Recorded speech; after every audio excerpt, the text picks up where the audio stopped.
Hello, all you lovely souls who revel in embracing life just as I do. This is Neerja Malik, and you are welcome into my world of I Embrace. And what do we intend to do here?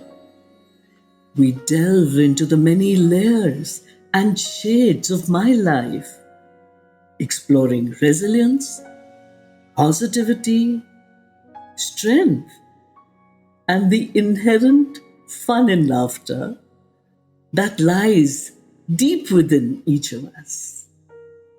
Interludes from my own exciting and adventurous journey, my personal battles and victories that have brought forth innumerable lessons in my life. It is these learnings that I place on a golden platter with utmost humility for your personal consumption.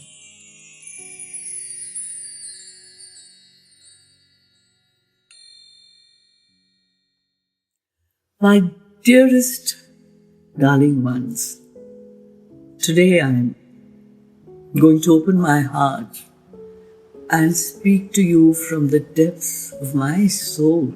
But tell me, have I ever done anything other than that?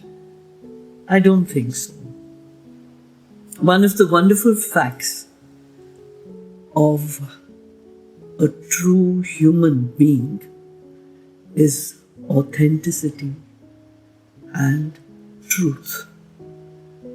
There are truths and there are truths. The ultimate truth and a million other truths about who you are, what you portray, what you think others portray, what they actually are. It can carry on. But thank you for being with me. Thank you for hearing me out, lending me a ear, and making me feel that you understand. That I acknowledge and I appreciate. Thank you, thank you, thank you. So we got her home, and I cannot express to you the joy on her face coming home. It was well worth it. Of the looks from the doctors as they tried to convince us that we should just keep her there. In hindsight, for what? To traumatize her? To trouble her? And what did she want to do? She just wanted to be in her home, amongst her people, with her memories. She had decided the way she would go. And my sister and I were all set to ensure that it happened just that way. The girls at home were overjoyed. Gautam, the driver, was beyond himself, and each came forward to show her, to express their love. And these were perhaps the same people who, when they joined her, were shy, were hassled, were troubled by their individual lives and existences. But she embraced them. She embraced each and every one of them as if, yes, they were her own, and weren't they? And they all called her Mama, or Ma, or Mummy, whatever they felt like it. And they revelled in her attention. And today, this day, she revelled in the attention that all of us showered on her. Right from Pankaj, my brother-in-law, my sister Radhika, I, Vasanti, the cook, Remat, the strong-bodied, abled one, Moini, the naughty one, always teasing her relentlessly with a twinkle in her eye. And where did all these smiles and twinkles come from? The original source, God. And yes, that is too deep philosophy, isn't it? That we are all bliss, we are all anandam. But where did they pick it up from? My mother. My mother and her pearls of loving wisdom, her stories that kept them at peace. When they had a problem in their households, she was all ears, all advice, all loving, all caring, and how that would have touched their heartstrings. You know what they said to me and how they behaved? They said that they could have given up their lives for her. What does that say about my mother? This is the kind of confidence, the kind of love, the kind of passion, the kind of worship, if I may call it so, that she evoked in everyone who met her. And not because she tried, she didn't do anything. She was just herself. So isn't that another truth? To round off all truths, that when we are made in bliss and joy, and our souls are happiness personified, we don't have to do very much. We just have to, deep within ourselves, be happy. And those concentric circles of joy, happiness, bliss, anandam emanate from us, ripple after ripple, including everyone who happens to be, lucky for them, in that space, in that sphere, in that moment of extreme and loving care. So we brought her home, and there was an explosion of happiness, if I could say that. And everyone had wide smiles and went out of their way to make her happy. And she was so happy, reveling in all this joy and beauty. And what do they say? Jaan mein jaan aa gayi. That is the impact she had on all of us. She came home into our lives to further spread her joy and happiness. One look was all it took. One glance, one fleeting smile, and she had us eating out of her hands. Gosh, what a woman.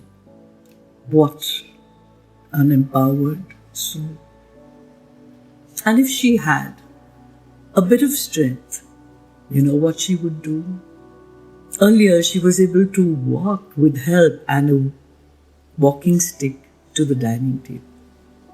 Now she made it a point to come in her wheelchair, sit with us, regale us with tales that made everyone laugh. She ensured that the three of us had her entire undivided attention as we in turn gave to her. There were moments when we entreated her to eat a little, and second childhood, she would be a little stubborn and she would say no, and we would give in because we didn't want her to feel hassled.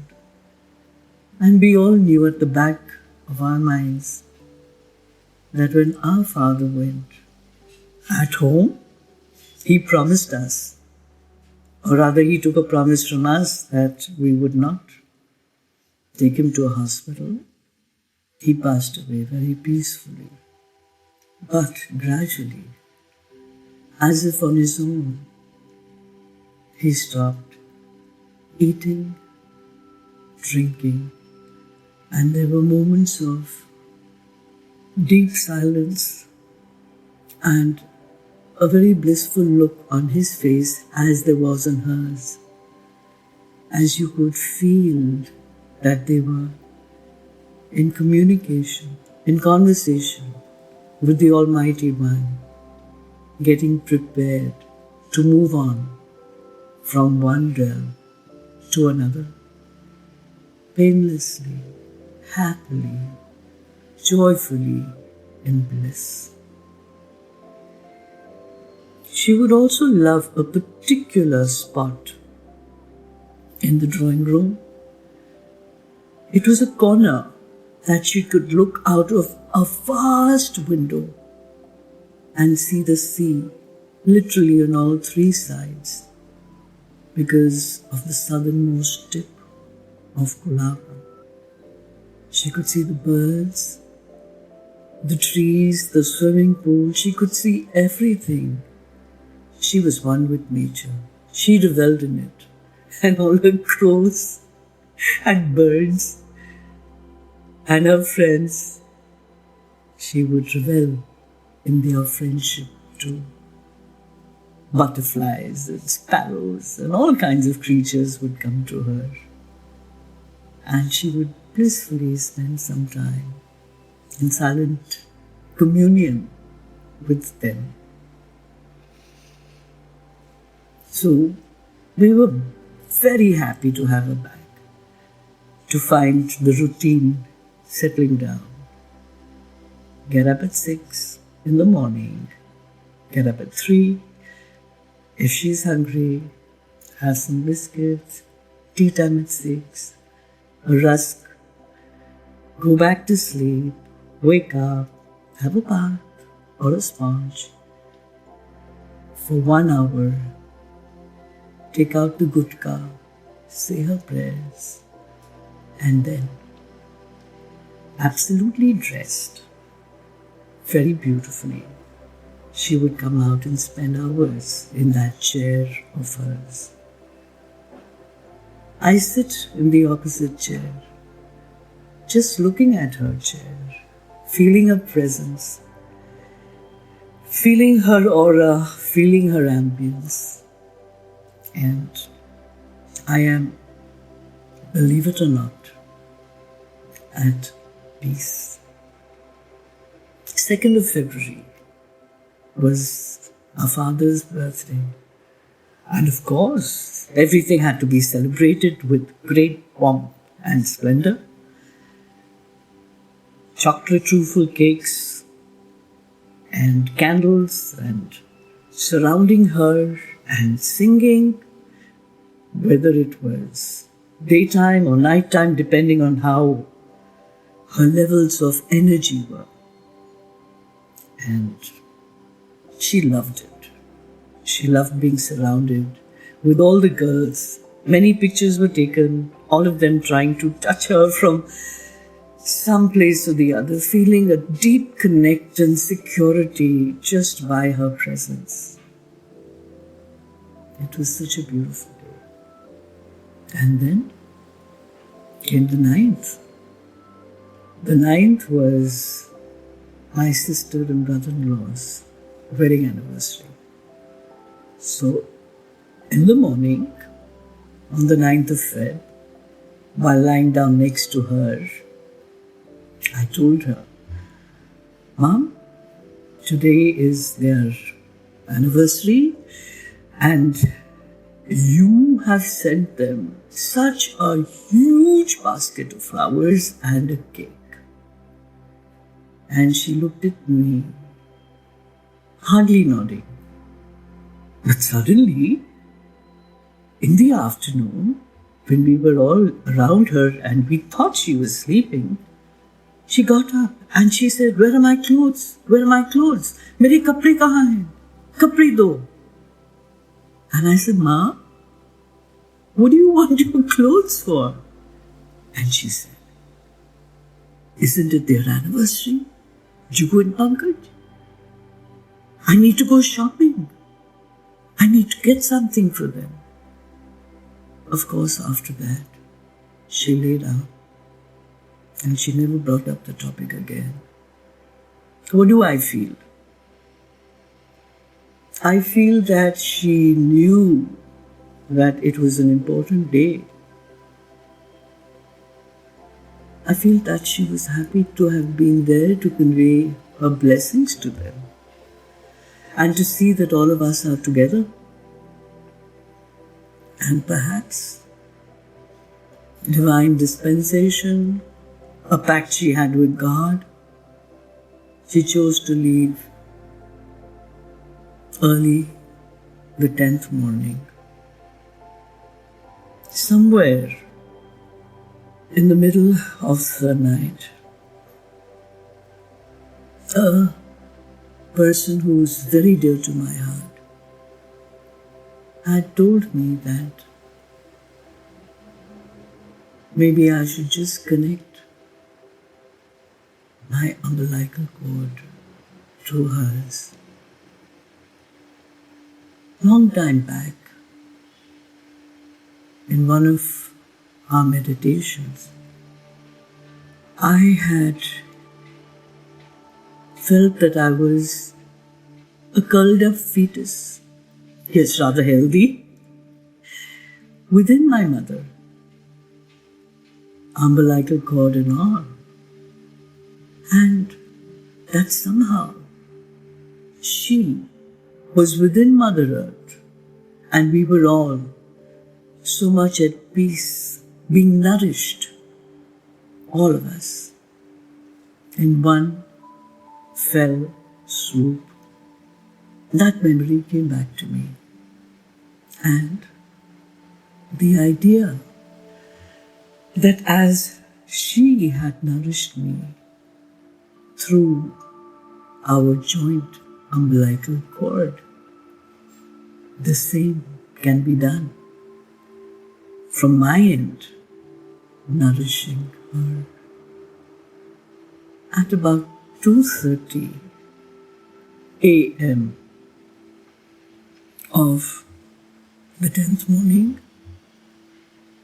suddenly I connected again with divine dispensation with my friend. And when I told her the condition of my mother, she said, why don't we do a meditation to further help her along her journey? All these things have definitely helped me be strong, be aware, and cope in a way better fashion than I would have otherwise. My mother was beyond everything. She was already nearing her ultimate goal. And I could feel that by the time she left at 5:53 of the 10th morning, I was on one side holding her hand. My sister was on the other holding her hand. And her face showed such peace, such joy, such bliss. A gentle smile played on her lips. There was no even jhalak of a frown or a face that had been through so much. She was bliss personified. And holding our hands. At that point of time, you don't know if you are holding her hand or she is holding yours. I just feel good that she was holding our hands, giving us strength, giving us security, and giving us the feeling that she would never leave our hands, that she would always be there to bless us in whatever we did. Our Chhatra Chaya, our sheltering umbrella, was on its way out, but the feeling she left behind is that she is always around, always looking after us, looking down with a smile, very much in the arms of my father. Yes, these are things that can make you feel light and loved and complete. So these are the feelings that I went through. We were all there for her, and she was all there for us. And in all my feelings, emotions, thoughts, the uppermost is that strange, Mate, isn't it strange that I feel that joy and sorrow, happiness and sadness are actually aspects of us that can very well go hand in hand. So when one has a loss, one doesn't really need to dwell in darkness and despair and misery. Or if one has a victory, one doesn't necessarily need to be on a perpetual high of achievement and admiration for oneself, if that could be the case. Yes, what does the Gita say? Equanimity. A calm serenity, equanimity in joy and sorrow, happiness and sadness, victory and failure. Imagine if all the world could be like that. And with our mother's directions, literally, we went about the job at hand as dedicatedly, as respectfully, as purposefully as we could. I made 3 calls, one to my husband, one to my mother's sister, and one to my father's brother, who was also married to my mother's youngest sister. Friends got to know, passed the word. Relatives came. My aunt came from Delhi with her daughter-in-law and my 2 cousins. My father's younger brother's daughter, Sum, and my father's younger sister's daughter, Geeta, my aunt, my Masi, my Didi, Shashi Mohan, and her daughter-in-law, Aradhana. My friend Beena came from Chennai. Kavita came by a later flight and came directly to the crematorium. Mandeep came immediately I got him on the first hole at the golf course. So different people landing up at different timings. The Pandit was told to come at 3, by which time all flights were supposed to have been here. She got ready in a beautiful pink suit. And then Remat told the nurses, lipstick. So now we're all hanging on to the lipstick, not knowing what to do with it. The nurse took some in her finger and very delicately, very gently, very tenderly applied it on her lips. Yes, the AC was on. Mum was lying in this lovely pink suit of hers with her favorite pashmina shawl on a Kashmiri bed cover. And people who came to see her, their last respects to her, touching her feet, gently caressing her cheeks.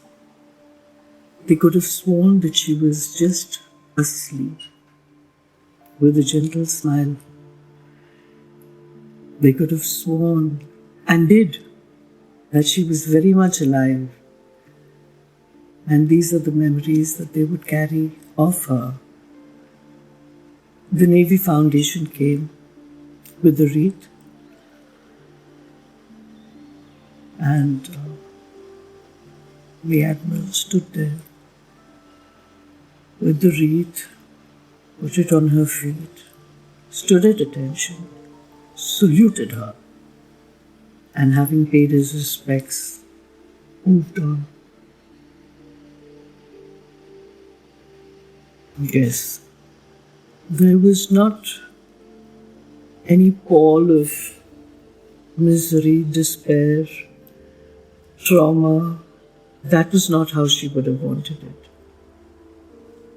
There was a quiet, deep sense of love all around, pulsating love, palpable love, deep regard, deep respect, and yes, even deeper worship. Because most of the people who came, all of them who came, and there were many, her friends, our friends, who came out of just the sheer love that had attracted them to her and had bound them in the jadoo, the magic, the mystical magic of her presence. Yes. And somehow there was a quiet air of not a celebration or a festivity, but there was no call of gloom and doom. The atmosphere was one of gentleness, of serenity, of calm, and of deep love. And this is how she was given a fond and wonderful farewell from her home to other realms and other homes that she would have carried her abundance, love for everyone. Yes, this was a time for celebration. Celebration of a life well lived.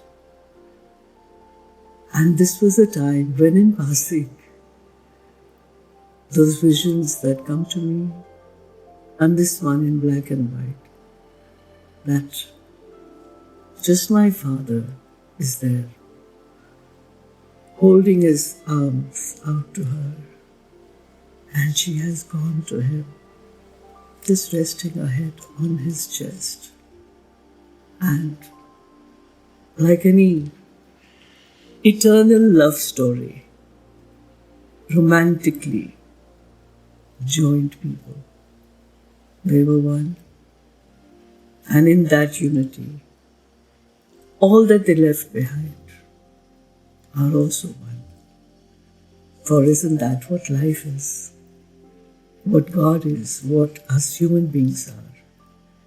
Eventually, we are all leading up to a point where we will be one with the one.